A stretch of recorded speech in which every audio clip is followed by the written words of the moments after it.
Nah, kalau bernilai ibadah, perjalanan ini ya perjalanan supaya bernilai ibadah. Karena sarami apapun kita berjalanan, sarami apapun, walaupun kada berdosa, cuma di dalam kubur kaina tetap itu disesali. Kalau itu kada jadi pahala, tetap disesali. Nah, jadi boleh kita berjalanan, cuma kita pikirkan dulu perjalanan ini apa garang hasilnya untuk taat kita kepada Allah.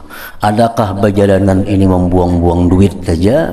Adakah perjalanan ini membuang-buang umur? Ini perjalanan mana membuang duit, berhutang lagi pulang tolak ke situ kamari, mana banyak boleh dosa, nggak ada bermanfaat sudah banyak. Ini jangankan di akhirat, di dunia pun kena bulik datangnya menyesal mikirkan hutangnya.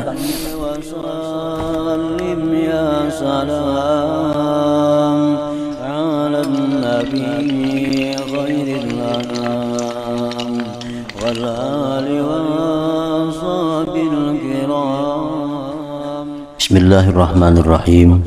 Alhamdulillahirabbil alamin. وبه نستعين على أمور الدنيا والدين والصلاة والسلام على أشرف الأنبياء والمرسلين سيدنا مولانا محمد وعلى آله وصحبه أجمعين. قال المصنف الإمام أبو حامد الغزالي رحمه الله ونفعنا بعلومه في الدارين. ووجد على قبر آخر مكتوبا يا أيها الناس كان لي أمل قصر بعن بلوغه الأجل فليتق الله ربه رجل أمكنه بحياته العمل ما أنا وحدي نكلت حيث ترى كل إلى مثله سينتقل. فهذه أبيات كتبت على قبور لتقصير سكانها عن الاعتبار قبل الموت. والبصير هو الذي ينظر إلى قبر غيره فيرى مكانه بين أظهرهم فيستعد للحوق بهم ويعلم أنهم لا يبرحون من مكانهم ما لم يلحق بهم. وليتحقق أنه لو أريد عليهم يوم من أيام عمره الذي هو مضيع له لكان ذلك أحب إليهم من الدنيا بهذافيرها لأنهم عرفوا قدر الأعمال وانكشفت لهم حقائق الأمور. فإنما حسرتهم على يوم من العمر ليتدارك المقصر به التقصيرة فيتخلص من العقاب وليستزيد الموفق به رتبته ويتضاعف له الثواب. فإنهم إنما عرفوا قدر العمر بعد انقطاعه فحسرتهم على ساعة من الحياة وأنت قادر على تلك الساعة ولعلك تقدر على أمثالها ثم أنت مضيع لها إلى آخره. Makna perkataan Imam Al-Ghazali rahimahullah wa nafa'ana bi'ulumihi fid dharain. Dan ditemukan di atas kuburan yang lain akan tulisan ya ayyuhan nasu kana li amalun qassara bi'an bulughihil ajalu falyattaqillaha rabbahu rajulun amkanahu fi hayatihil amalu ma ana wahdi nukiltu haitsu tara kullun ila mithlihi sayantaqilu. Artinya, wahai manusia, dulu aku mempunyai cita-cita memindikkan akan aku untuk mencapainya oleh ajal. Artinya semasa hidup aku banyak mempunyai rencana-rencana, banyak mempunyai cita-cita, mempunyai angan-angan, tetapi kada kesampaian karena dipotong oleh umur, dipotong oleh ajal. Kita sudah merencanakan keadaan-keadaan yang mungkin untuk 5 tahun yang akan datang. Kita sudah merencanakan program mungkin 7-6 tahun yang akan datang. Padahal umur kita cuma tinggal 1 tahun lagi. Jadi cita-cita kita, angan-angan kita itu terhalang oleh umur. Wahai manusia, dulu aku mempunyai cita-cita memindikkan aku untuk mencapainya oleh ajal. Maka hendaklah seseorang itu bertakwa kepada Allah Tuhannya yang dimungkinkan beramal dalam hidupnya. Tidaklah aku sendirian dan dipindahkan, di mana kamu melihat setiap orang akan berpindah kepada yang sepertinya. Maka inilah bait-bait syair yang ditulis di atas kuburan-kuburan karena keteliduran para penghuninya dari mengambil i'tibar sebelum matinya. Dan orang yang mempunyai mata hati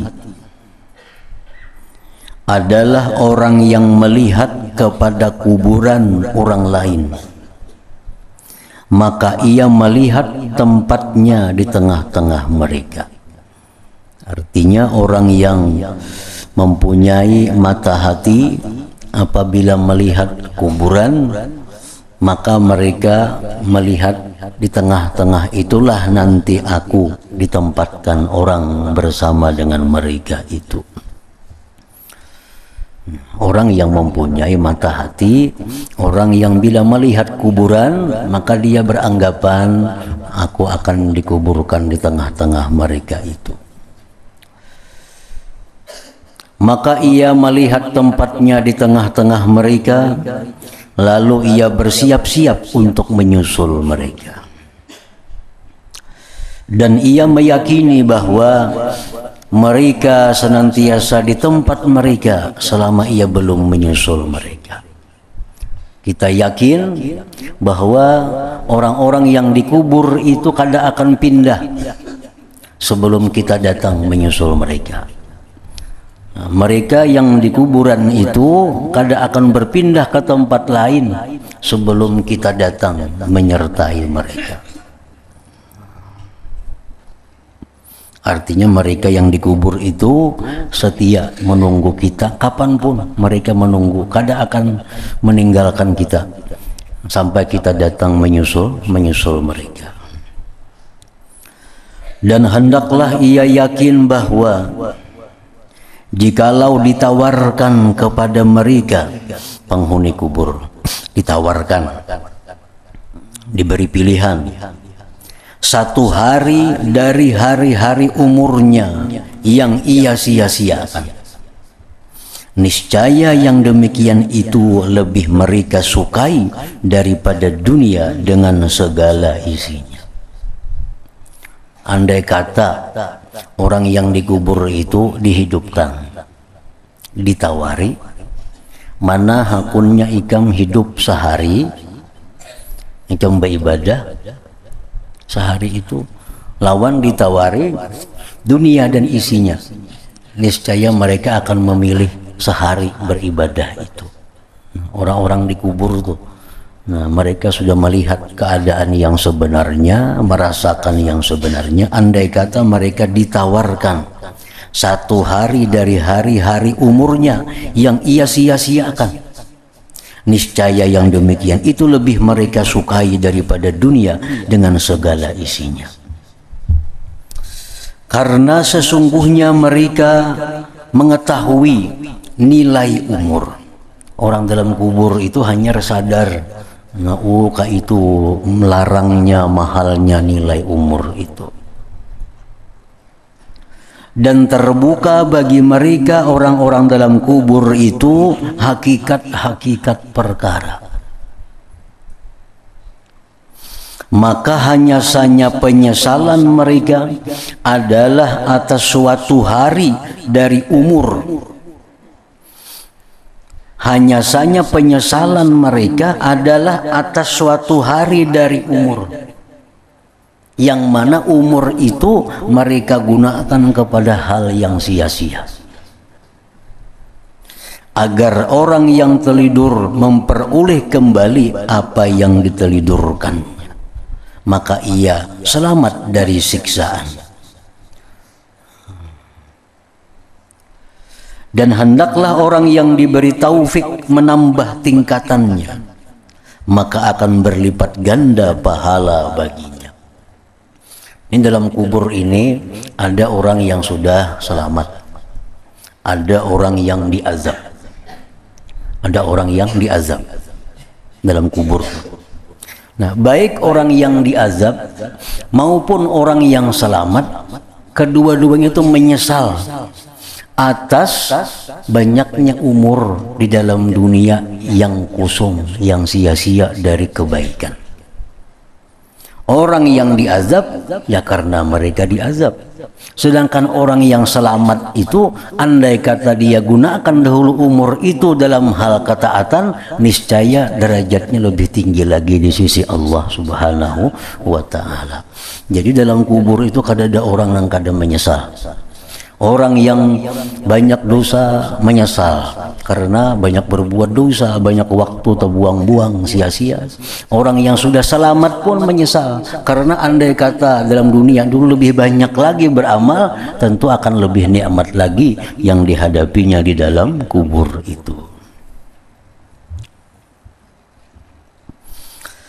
Sesungguhnya mereka hanya saja mengetahui,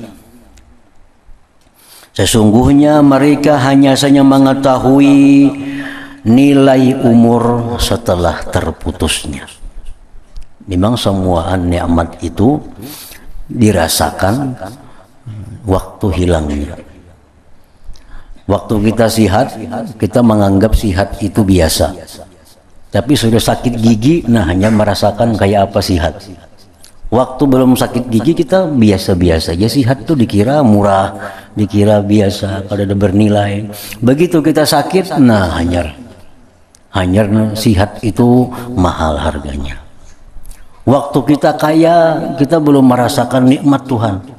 Habis kaya jatuh miskin, nah hanya merasakan betapa dulu nyamannya waktu kaya itu.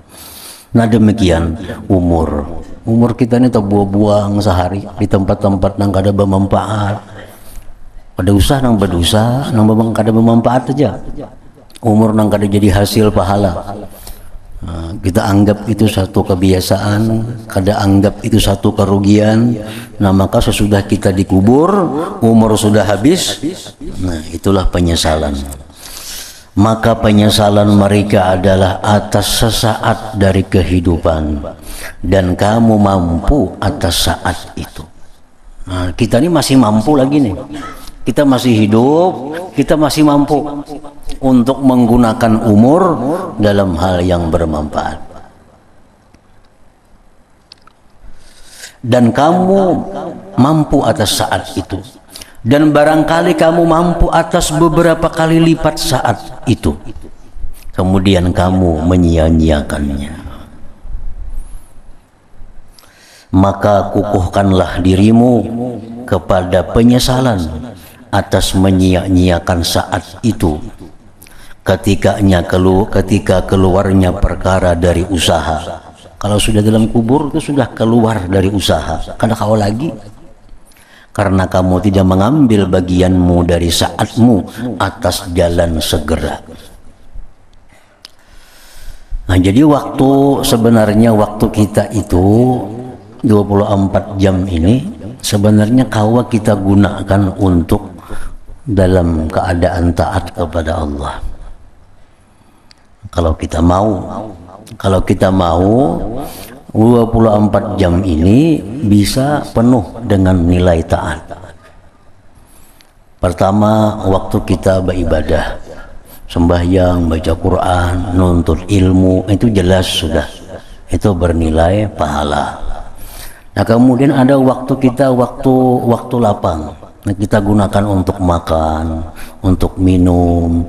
Nah itu kalau kita niatkan niat yang baik, maka makan kita, minum kita itu pun jadi sesuatu yang bernilai ibadah juga.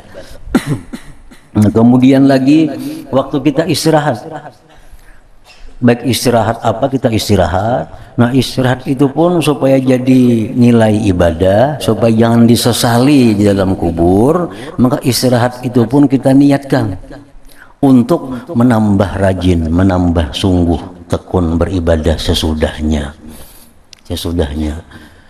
Guring Berpahala juga guring itu. Kalau kita guring kita dengan niat yang bagus. Kita guring. Kenapa guring? Karena guring ini adalah untuk menunaikan hak tubuh pada kita.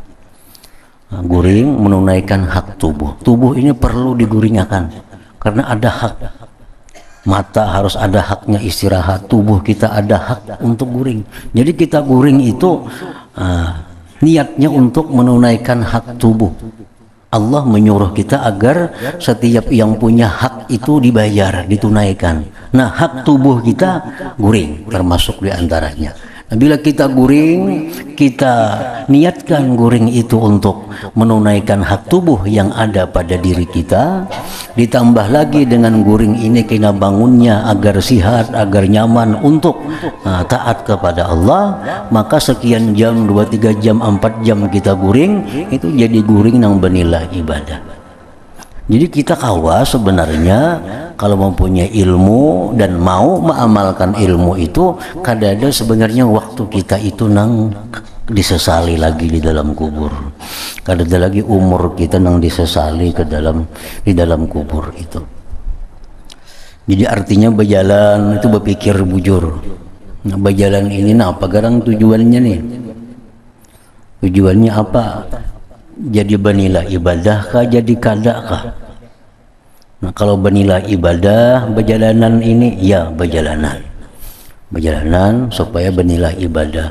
Karena sarami apapun kita berjalanan, sarami apapun walaupun kada berdosa, cuma di dalam kubur kaina tetap itu disesali. Kalau itu kada jadi pahala, tetap disesali. Nah, jadi boleh kita berjalanan, cuma kita pikirkan dulu berjalanannya apa garang hasilnya untuk taat kita kepada Allah. Adakah perjalanan ini membuang-buang duit saja? Adakah perjalanan ini membuang-buang umur? Ini perjalanan mana membuang duit, berhutang lagi pulang tolak ke situ kamari, mana banyak boleh dosa, nang kada bermanfaat sudah banyak. Ini jangankan di akhirat, di dunia pun kena bulik datangnya menyesal mikirkan hutangnya. Nah, jadi belum sampai di kubur sudah menyesal, habis raminya, ketinggal hutangnya lagi. Nah, ini yang diajarkan Imam Ghazali ini jangan sampai terjadi pada diri kita yang demikian itu. Nah, ayo berjalan setahunan nggak berjalanan nggak ada apa-apa, ada bulikan ke rumah, asal berjalanannya bernilai pahala. Dan orang-orang bahari, para aulia Allah 1-2 tahun mengembara, berjalan di pantai, di gunung, tapi perjalanan mereka itu perjalanan yang bernilai ibadah. Agama kita kada melarang perjalanan, kada melarang melihat keindahan alam, kada melarang, cuma diusahakan agar itu jadi suatu pahala. Nah, jadi suatu pahala. Ayo perjalanan.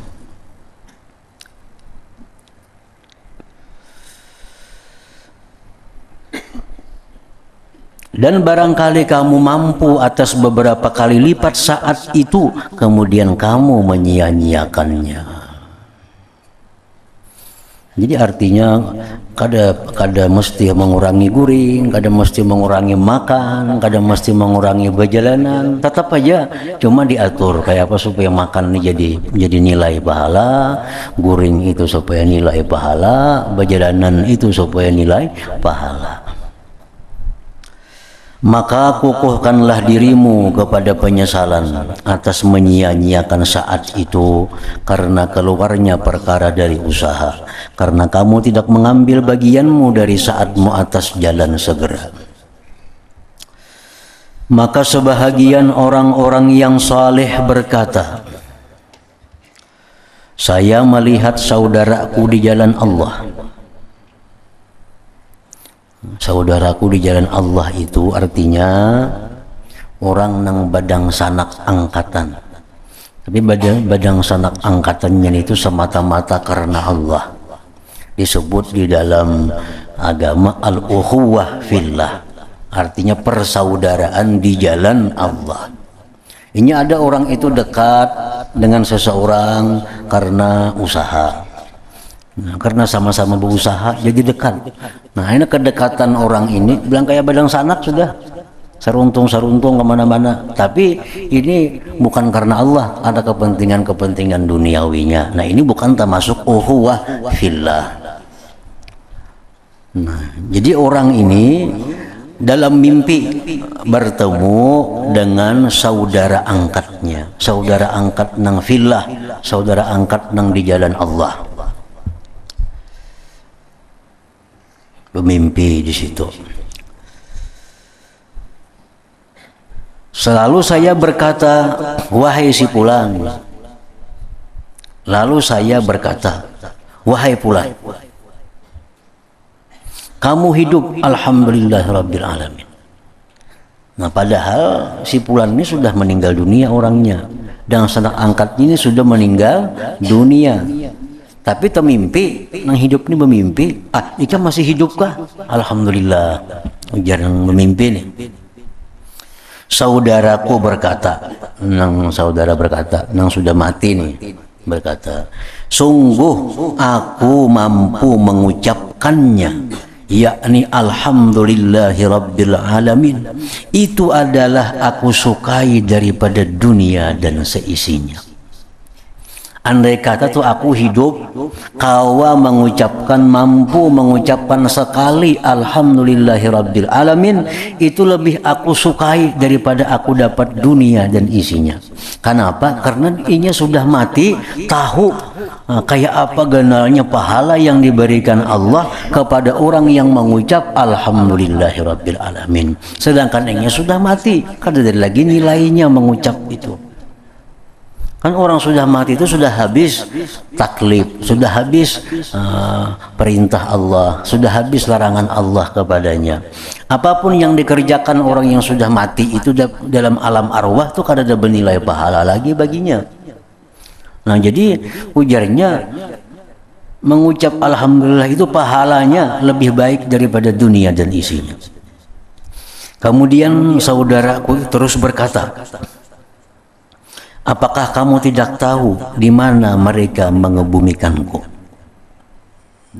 Encam tadi madahkan hidup, encam kada tahukah mereka menguburkan aku sudah? Sesungguhnya si fulan berdiri mengerjakan salat 2 rakaat. Sungguh bahwa aku mampu mengerjakan salat 2 rakaat adalah lebih baik, lebih aku sukai daripada dunia dan isinya. Jadi sudah di dalam kubur tuh hanya ketahuan semuaan. Oh ini nang bermanfaat sekalinya, ini nang kada bermanfaat sekalinya, ini nang membinasakan, nang menyakiti, ini nang menyamani sekalinya. Sudah dalam kubur hanya tahu. Makanya ada hadis Nabi, an-nasu niyamun. Ujar Nabi, manusia itu samuaan tuh guringan. Samuaan tuh guringan. Idza matu intabahu. Bila mana mereka mati, hanyar bangun.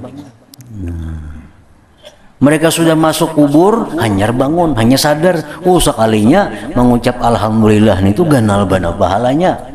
Sekali sembahyang 2 rakaat itu ini ganjarannya. Lagi dalam dunia kada sadar itu. Nah jadi manusia itu dalam dunia itu guringan. Orang guring itu kada sadar, kalau kada sadar pada ini baik, ini kada, sudah mati intabahu bangun. Nah,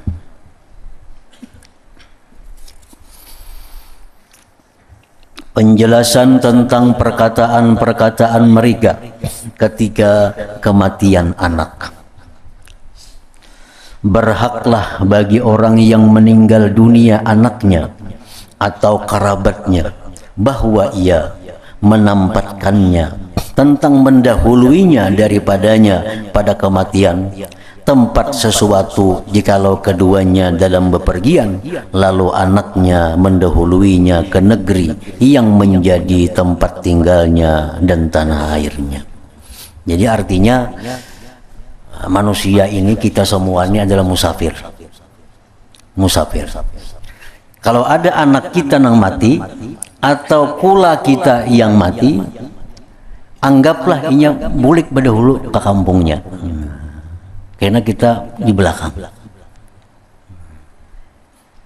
Manusia yang hidup dalam dunia ini musafir.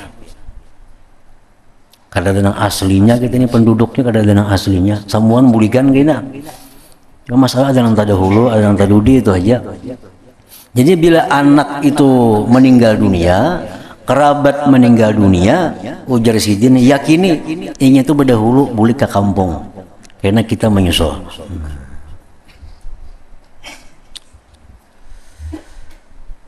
Maka sesungguhnya tidak besar kesedihannya. Nah, bila kita meyakini itu, kita kada terlalu sedih kematian anak, kematian abah, kematian mama, kematian apa, kada terlalu sedih.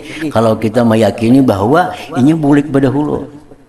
Nah, kita bisa saparanakan tulak ke Banjarmasin. Buliknya berdahulu saya kong di antara kula kita. Nah, ada jadi masalahnya bulik berdahulu. Kita bakal bulik juga mungkin isok atau isoknya itu ban aja. Artinya bakal bertemuan aja kayaknya tuh, kada bakal hilang, kada. Bakal bertemuan. Maka sesungguhnya tidak besar kesedihannya karena ia tahu bahwa ia akan menyusulnya di waktu dekat. Dan tidak ada di antara keduanya selain terdahulu dan terkemudian. Itu aja masalahnya, ada yang terdahulu, ada yang terdudi, bulik pasti bertemuan kena. Maka begitu pula kematian. Maka sesungguhnya maknanya kematian itu artinya kematian adalah mendahului ke tanah air, berdahulu ke kampung asli, ke kampung halaman, sampai yang kemudian menyusul. Apabila ia meyakini ini, maka sedikitlah keluh kesahnya dan kesedihannya.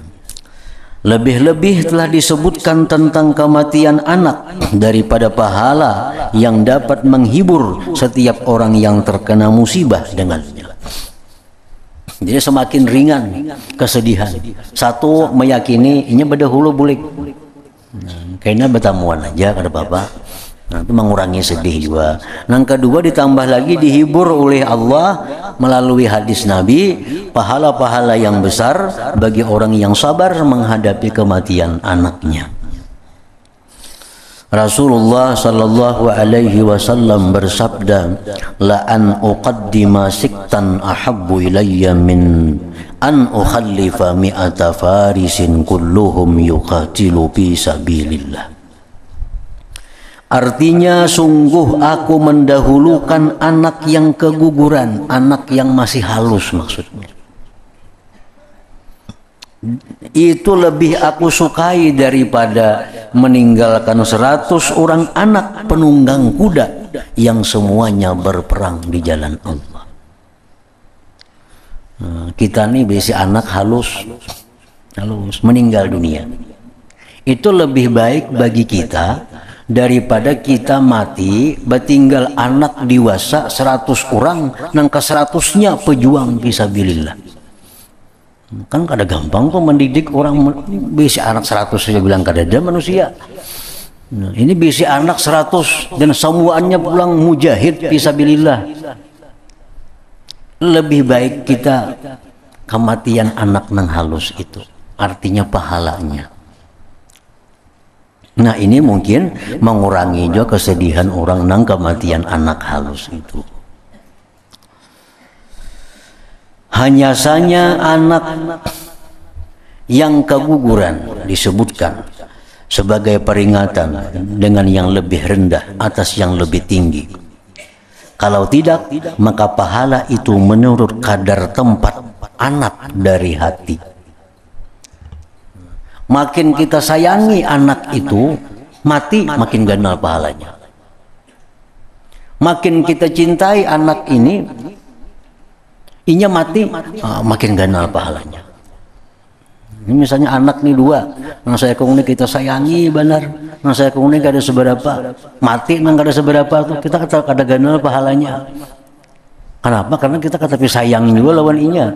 Nah, makin kita sayang lawan anak itu, mati inya berdahulu makin ganal pahalanya.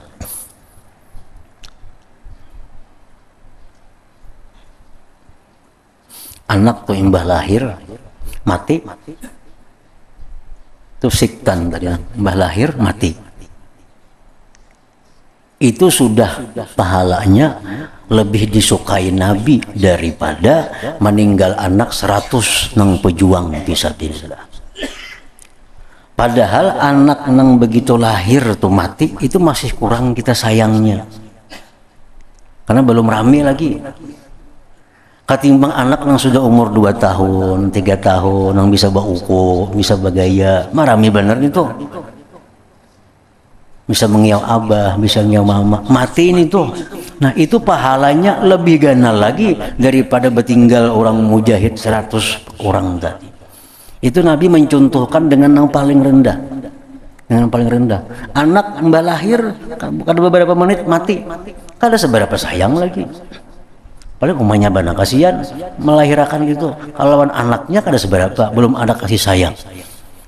Nah itu pun pahalanya sudah sedemikian ganal tadi. Apalagi anak yang sudah rami ini tuh meninggal, nah makin ganal lagi artinya. Zaid bin Aslam berkata, putra Nabi Daud alaihi salam meninggal dunia. Maka beliau sangat bersedih. Lalu ditanyakan kepada beliau, apa ada bandingannya di sisimu?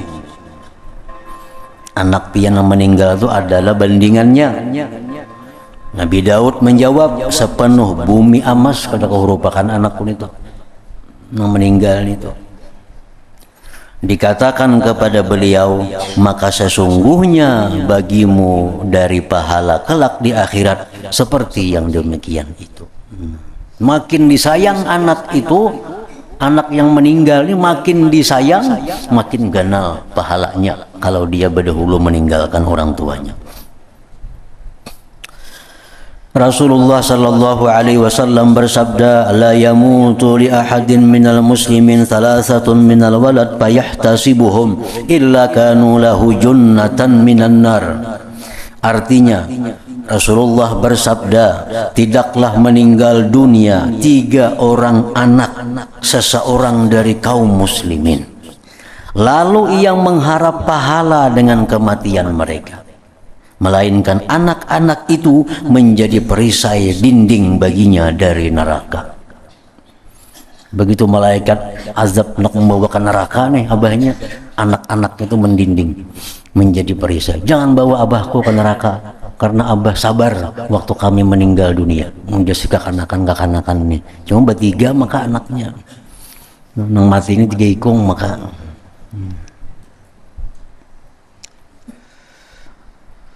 Lalu seorang perempuan di sisi Rasulullah sallallahu alaihi wasallam bertanya, atau 2 orang anak? Amun 2 aja bang Rasulullah, anak yang meninggal tuh kayak apa? Rasulullah sallallahu alaihi wasallam menjawab, atau 2 orang anak. 2 masih bisa ya Nabi. 2 masih bisa. Artinya 2 orang anak yang meninggal dunia, kita sabar, kita mengharapkan pahala dengannya itu, maka itu menjadi junnah, menjadi dinding daripada api neraka.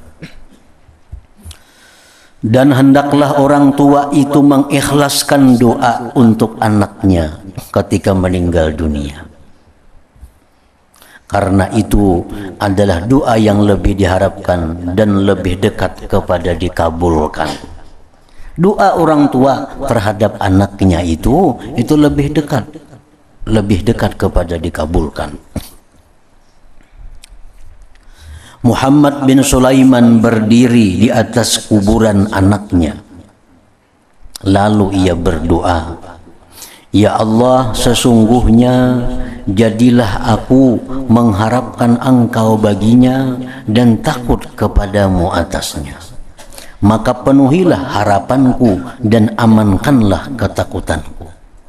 Artinya, ya Allah, anak ini kudidik agar dia itu takut kepadamu, agar dia itu bisa mengharapkan rahmat-Mu. Sekarang dia sudah meninggal dunia, maka penuhilah harapanku itu, agar anak ini orang yang menjadi orang yang takut, mendapatkan pahala orang yang takut kepada Allah, mendapatkan pahala orang yang mengharapkan rahmat Allah. Abu Sinan berdiri di atas kuburan anaknya, lalu ia berdoa, "Ya Allah, sesungguhnya aku mengampuni baginya apa yang wajib bagiku kepadanya, maka ampunilah baginya apa yang wajib bagimu atasnya. Sesungguhnya Engkau Maha Pengasih lagi Maha Pemurah." Artinya, ya Allah, anak hamba yang meninggal dunia ini hamba maafkan segala kesalahannya kepada hamba, maka maafkanlah kesalahannya kepada Engkau itu. Seorang A'rabi berdiri di atas kuburan anaknya, lalu ia berkata, "Ya Allah, sesungguhnya aku telah memberikan baginya apa yang ia terlidur padanya dan berbakti kepadaku, maka anugerahilah baginya apa yang ia terlidur padanya dari ketaatannya kepadamu." Artinya, ya Allah, anak ini yang dia kurang taat kepadaku, yang dia taksir terhadapku, aku maafkan dia. Nah, maka maafkanlah dia atas kekurangannya kepada Engkau, maafkanlah ketaksirannya kepada Engkau. Ketika Zar bin Umar bin Zar meninggal dunia, maka ayahnya berkata setelah meletakkannya pada lahatnya, "Wahai Zar, sungguh kami disibukkan oleh kesedihan bagimu dari kesedihan atasmu. Maka sekiranya aku tahu apa yang kamu katakan dan apa yang dikatakan bagimu." Kemudian ayahnya berdoa, "Ya Allah, sesungguhnya ini adalah Zar. Engkau telah menyenangkanku dengannya akan apa yang Engkau senangkan aku, dan Engkau telah menyempurnakan kepadanya ajal dan rezekinya, dan Engkau tidak zalim, ya Allah. Sungguh aku telah mengharuskan kepadanya berbuat taat kepadamu dan taat kepadaku. Ya Allah, apa yang Engkau janjikan kepadaku atas kematiannya dari pahala dalam musibahku, maka aku berikan yang demikian kepadanya. Maka berikanlah kepadaku akan azabnya, dan janganlah Engkau menyiksanya." Nah, ini berdoa artinya, ya Allah, kalau hamba ini dapat pahala karena kematian anak inilah, maka pahala itu hamba berikan kepada anak itu, dan jangan disiksa anak itu. Umar membuat manusia menangis. Kemudian ia berkata ketika ia pulang, "Tidak ada lagi atas kami sesudah kamu dari keperluan, wahai Zar, dan tidak ada keperluan dengan kami kepada seseorang bersama Allah. Maka sungguh kami telah berlalu dan meninggalkanmu, dan jikalau kami bertetap di sini, maka tidaklah kami dapat memberi manfaat kepadamu." Jadi intinya bahwa orang tua yang ditinggalkan anaknya itu disuruh, bersangatan disuruh mendoakan agar anak ini diampuni oleh Allah, agar anak ini dimasukkan Allah ke dalam surga. Itu lebih utama daripada doa-doa orang lain, karena doa ayah untuk anaknya itu lebih dekat dikabulkan oleh Allah Subhanahu wa Ta'ala. Seorang laki-laki memandang kepada seorang perempuan di kota Basrah, lalu ia berkata, "Tidak pernah aku melihat seperti keelokan rupa ini, dan tidaklah demikian melainkan dari sedikitnya kesedihannya." Laki-laki ini melihat ada perempuan di kota Basrah yang sangat elok rupanya, sangat elok rupanya, dan tidaklah demikian itu keelokan rupanya si perempuan itu, melainkan karena sedikit sedihnya. Orang ini berarti kada tapi sedih nih, nah pengrupa pina baik benar. Karena bila sedih itu rupa nang baik kayak apa aja kada baik lagi bila sedih nih tuh. Nah perempuan ini elok benar, berarti orang ini kada bisa sedih, ujar si laki-laki tadi. Mendengar si perempuan tadi ucapan laki-laki itu, lalu perempuan itu berkata, "Wahai hamba Allah, sesungguhnya aku berada dalam kesedihan, padahal aku ini orang yang sedih, yang tidak ada seorang pun bersekutu denganku padanya. Kurasa akulah manusia paling sedih," ujar si perempuan tadi. Kada ada orang yang sedih lebih sedih daripada aku. Laki-laki itu bertanya, "Bagaimana terjadi? Napa garang ikam sedihakan itu, maka ikam ini orang yang paling sedih jadi ikam. Kada ada ikam orang yang paling sedih daripada ikam. Apa garang kesedihannya?" Nah perempuan itu menjawab, Sesungguhnya suamiku menyembelih kambing pada hari raya kurban. Dan aku mempunyai 2 anak kecil yang manis, yang keduanya sedang bermain-main. Maka anak yang besar dari keduanya berkata kepada anak yang lain yang kecil, apakah kamu ingin aku memperlihatkan bagaimana ayahku menyembelih kambing? Kamu akun lading melihat kayak apa abah tadi nyembelih kambing itu. Anak yang lain menjawab, ya, kayak apa abah tadi menyembelih kambing. Lalu anak yang terbesar itu mengangkat dan menyembelihnya. Soalnya ading seorang disembelih, nah kayaknya abah nyembelih kambing tadi, nah sembelihnya adingnya. Dan kami tidak mengetahui, si perempuan tadi, kami di rumah ada tahu, dan kami tidak mengetahui dengannya, melainkan ia berlumuran pada darahnya. Maka ketika keras teriakan, maka anak itu lari, ketakutan membunuh ading. Ading dibunuh, ketakutan lari inya buka. Lalu mengungsi ke bukit, ke gunung. Kemudian ia dianiaya, dimakan oleh serigala. Nangkakannya akhirnya mati juga, dimakan oleh serigala. Dan dimakannya. Dan ayahnya keluar mencarinya. Nah abah mencarinya kemana anak nih, nang kakak tadi. Cari ke sana kemari. Lalu ia meninggal dunia. Nah abah meninggal dunia juga karena kehausan, karena bersangatan panas. Itu kesedihanku ya perempuan tadi, anak mati keduanya, laki mati. Siapa yang sedih pada aku? Ada lagi manusia. Perempuan itu berkata, maka masa menghendakiku seperti yang kamu lihat. Nah kayak inilah aku, kayak inilah kesedihanku, ditinggalkan laki, ditinggalkan anak, dua manusia habis, sehingga sebatang kara hidup. Nah maka musibah-musibah seperti ini sayugianya diingat-ingat ketika meninggalnya anak-anak, agar terhibur dengannya dari sangatnya kesedihan. Maka tidak ada musibah melainkan tergambar musibah yang lebih besar daripadanya. Dan apa yang ditolak oleh Allah Ta'ala pada tiap-tiap keadaan, itu adalah lebih banyak. Kayak apapun kita dapat musibah, itu kalau dibanding dengan kenikmatan Allah, kenikmatan itu lebih banyak daripada musibah yang diberikannya itu. Nah, penjelasan tentang ziarah kubur, doa bagi orang yang telah meninggal dan sesuatu yang berkaitan dengannya.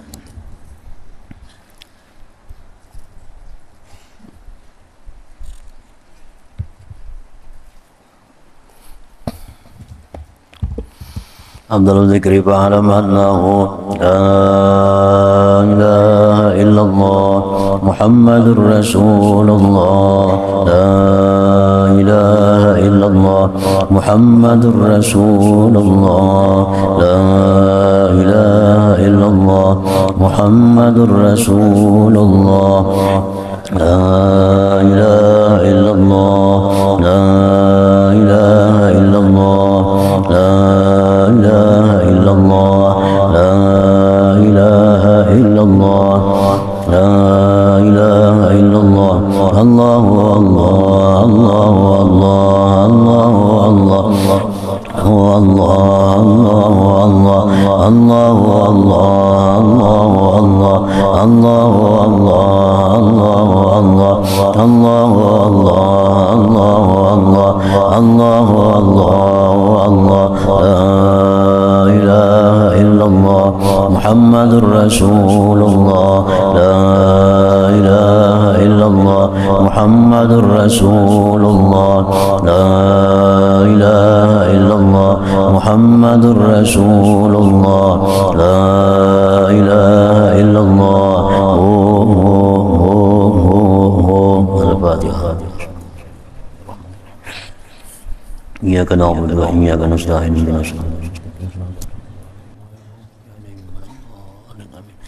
فيا أيها الراجون منه شفاعة صلوا عليه وسلموا تسليما.